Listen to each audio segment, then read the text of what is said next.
Oh, Lindsay, it's all going on. I'm on the Quirkies cooler. I like these coolers too, Burrows. I'll tell you why. I ain't mucking around. Straight to the point. But the main reason, Lindsay, I've lost all your coolers, mate. One's stuck on someone's tray. I think it's on a Nissan TD42 Patrol, heading out west. I left it on the back of the tray. And the other one, Burrows, it's stuck on the Toll's van. I think it's stuck on the back of Toll's van.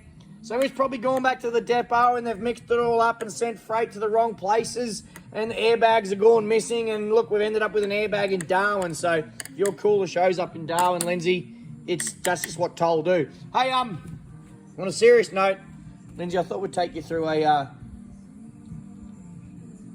diagnosis. Pump come into the shop and mechanics here done a fair bit of work, and just so the pump's come in for us to work out what the issue is. Now, thought I'd use Cuttable as a good example, because they're quite fluent and do a good job down there on diagnosing a fuel injection pump before they send it up here. So we can take a look.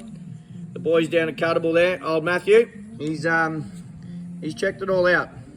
So he knows we've got a leak coming out of the head plug area there.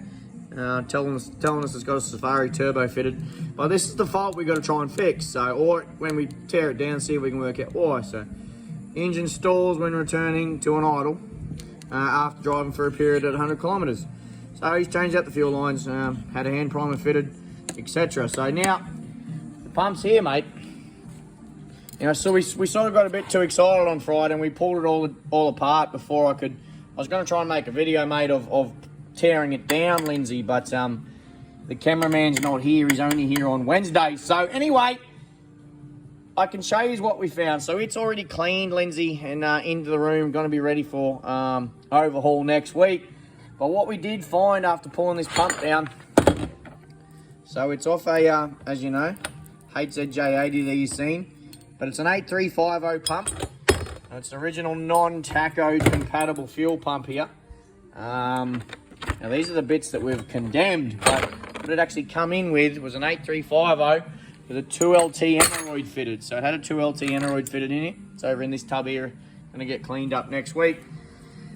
And what we discovered, Lindsay, when we tore it down, trying to find Matthew's problem here, apart from the usual housings get worn, that's not gonna cause it to stall.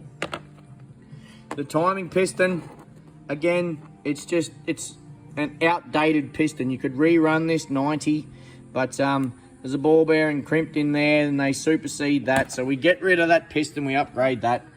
Look, normal wear and tear here, guys. A little bit of water in the fuel over the years. Nothing crazy, bit of rust. Wear on the drive shaft, of course. But the main reason to why this thing, after a 100-kilometre drive, so after getting hot and then coming down to an idle, would hard to maintain the idle and end up stalling out the engine, was this hydraulic head. See if we can get it out of this head here. See how good our camera is here. Surely I can zoom in here to get a good look. We can see the heavy cloudiness or the massive scores. Look, take a look. I can get it in the right sort of focus there. I'm sure I can. Every cylinder's washed, heavily scored, scratched. Literally that hydraulic head is munched. So when the hydraulic heads heat up, they cause all sorts of issues. Generally hard to start, hots, extended cranks. Another thing is, a laziness to react to fuel control is another thing. But I suppose another factor that plays effect in this one here, Lindsay, thought you'd appreciate this and like what we found. So look, everything else in the pump's going to rerun. The feed pump's great, cam plate's good. Everything is fine. The governor, fulcrum levers, springs, everything's within spec, DVs, everything's going to come up good. It's all initially checks out to be in spec. Regulator valves aren't seized, overflow valves aren't jammed, etc. So put it down to the hydraulic head been heavily worn. That's the main problem. But also what we found is this aneroid might be a bit hard to get an idea of how bad it was, because we're in here with the oxy for about a half hour, Lindsay, trying to get the aneroid pin. You might be able to see the remnants of the rust and corrosion that was in here. This thing's done a lot of river crossings, a fair bit of water crossings, or a fair bit of heavy moisture work, because this aneroid pin was seized in the no boost position. So seized up on, where do we find it here? See the rust there, of course. It's on the underside of the diaphragm there. You can see the rust at the bottom side of the boost compensator's copped. The top side is just as bad, of course. But what I was saying here, there, look, Lindsay, let's take a look. So we clean that up. Had a bit of a buff there with my finger.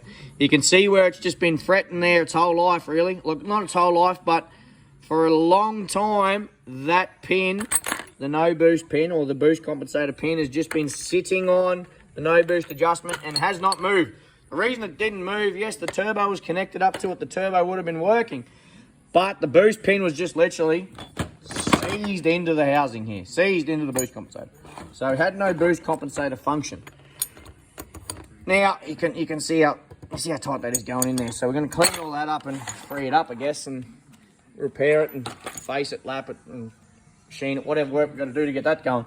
But that not operating in conjunction with the fact this hydraulic head was heavily worn out, that there is the main reason why that pump was doing its symptoms that it's shown. So we initially thought the front seal would have been rock hard and it would have been sucking in air.